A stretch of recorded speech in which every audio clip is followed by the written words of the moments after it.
In today's video, I'm going to teach you how to add an account in Zoom. If you use Zoom for different purposes like work, school, or personal meetings, adding another account can help you switch between them more easily without signing out every time. The process is very simple, and Zoom guides you through most of it on screen.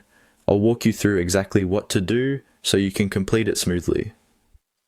To begin, open Zoom on your device and make sure you're on the main screen of the app. Once you're there, look to the upper right corner and find your profile icon. This is the area that gives you access to account-related settings and options. Go ahead and click on that profile icon to open the menu. After the menu appears, look for the option that says Add Account or Switch Account. In some versions of Zoom, this wording may appear slightly differently, but it should still be clearly related to managing multiple accounts. Click on Add Account or Switch Account to move to the next step. Once you do that, you'll see the option to add account. Click on Add Account to continue. This tells Zoom that you want to connect another account to the app so you can access it more conveniently in the future. From here, Zoom will display the on-screen prompts needed to finish the setup. Follow each prompt carefully.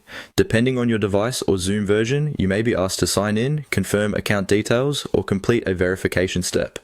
Just read each screen closely and continue through the process until Zoom confirms that the account has been added.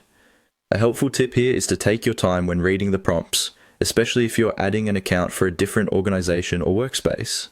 If Zoom asks you to choose between account types or sign-in methods, make sure you select the one that matches the account you want to add. That can help prevent login issues later. Once the process is complete, you should be able to switch between accounts more easily from the same profile area you opened earlier.